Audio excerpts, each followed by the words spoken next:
Hey my friends, this is Enrico De Paoli from Incrível Mundo Studio. Thank you in advance for watching my video. Today I'm going to talk about something that it's very little talked and actually not too many people heard how it sounds and actually knows what it does. I'm going to talk about dither, and I'm going to show you how it sounds and what it does using the PSP Xenon limiter.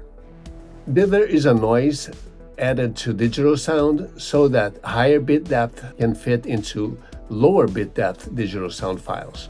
For instance, if you're mixing 24-bit files and your final master will be a 16-bit master, you can fit more dynamic range contained into the 24-bit files into the 16-bit files.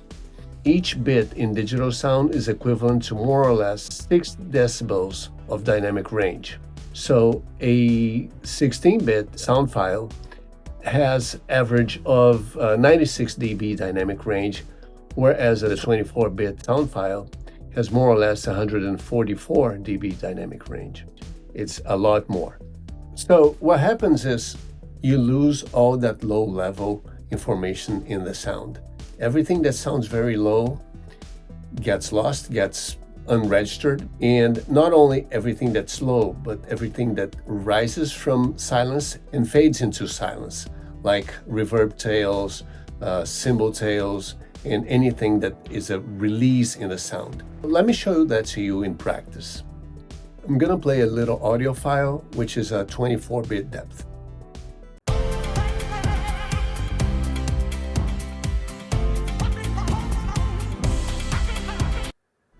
Keep in mind, I'm lowering this audio file around 90 decibels so that the audio is close to the threshold of minus 96 dBs, which is what 16-bit digital audio can register. And then I re-raised the audio back so we can bring it back up to listening levels. Now I'm gonna truncate this audio file to 16-bit. So I'm clipping off everything below 16 bits, everything below minus 96 dBs of dynamic range, it's not going to be heard anymore.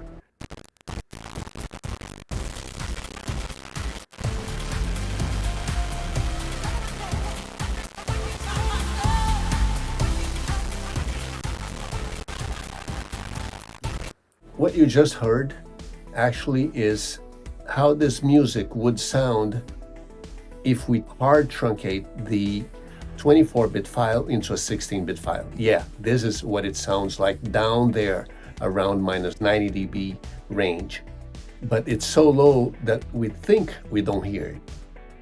So some very smart people out there came up with a system called dithering, which is adding noise to digital sound so that sound that lies below the 96 dB threshold, when it has that random sound added to the dynamic range, will bring the total level up to something where 16-bit sound files can capture.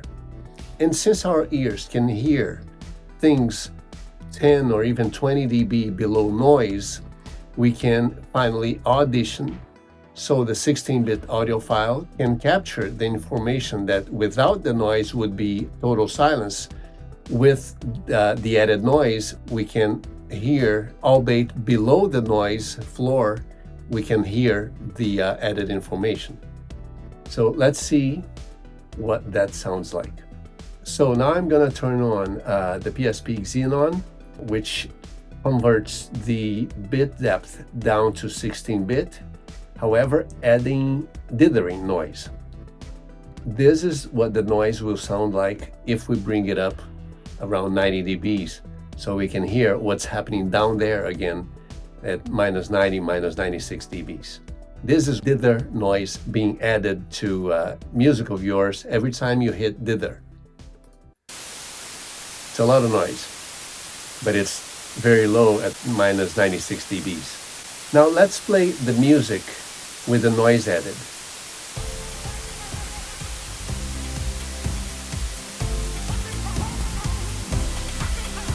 So we don't hear that staggering, that zippering noise of the truncation anymore. So let's play before with the hard truncation from 24 to 16 bits without dither.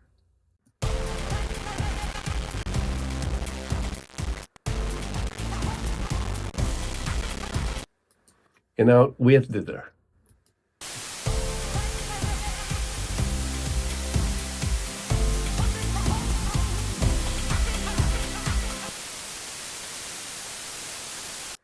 A lot of people think that this added noise is to mask that staggering and zippering truncation.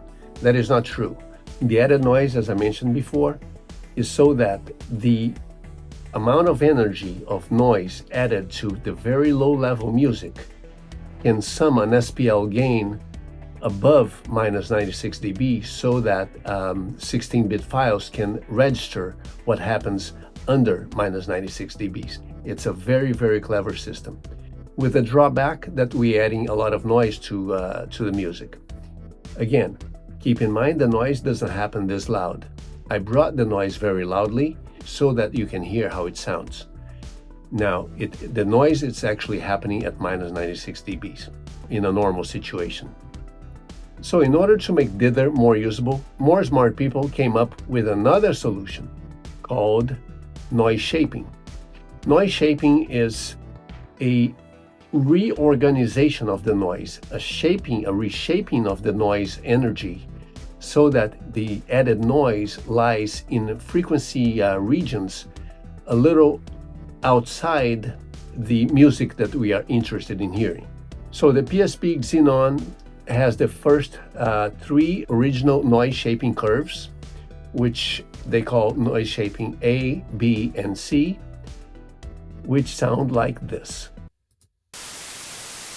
This is without noise shaping. This is with noise shaping curve A, noise shaping curve B, and noise shaping curve C. Note that even though noise shaping curve B and C sound lower to our ears than noise shaping A, it actually has a lot more level than the previous noise shape curves.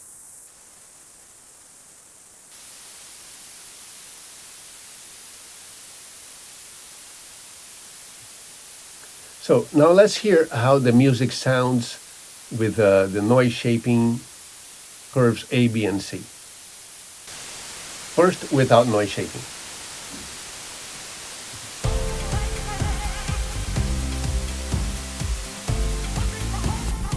Noise shaping A, noise shaping curve B, noise shaping curve C. So for those of you who were used to PSP X Dither, which was an amazing plugin, it's not yet running on Apple Silicon. PSP added the 3 more advanced and more modern curves of noise shaping that were present on X Dither, and they named it curve D, E, and F. Let's hear how they sound.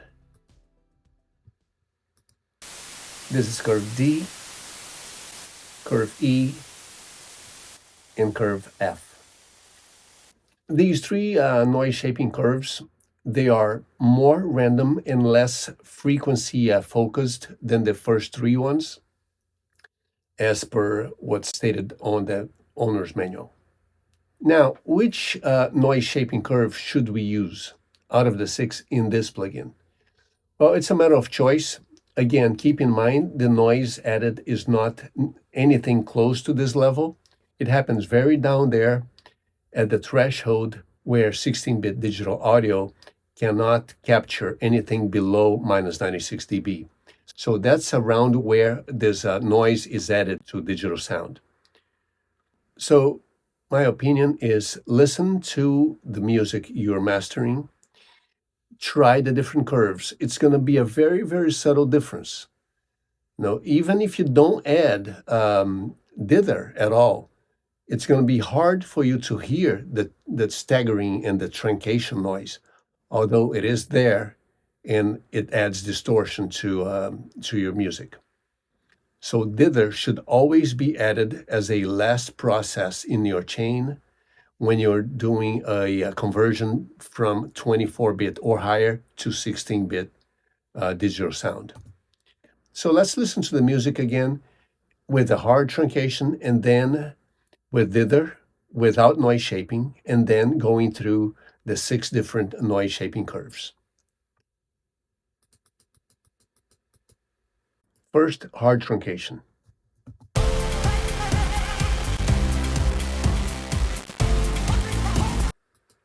Now with dither without noise shaping.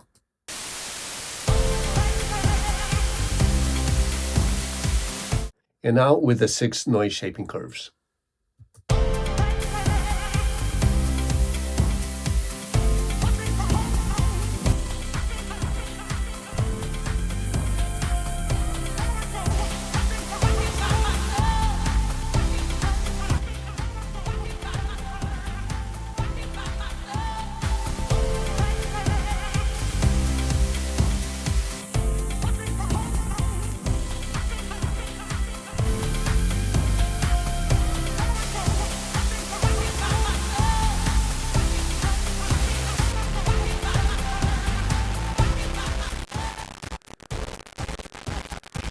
This is what happens to your sound if you don't use dither. I'm Enrico De Paoli. This is the Mix Secrets TV. Thanks for watching. If this content brings any value to you, you're welcome to share, subscribe, follow, like, and all the modern cyber terms that we are used to these days. I'm Enrico De Paoli. Thank you so much for watching the Mix Secrets TV channel.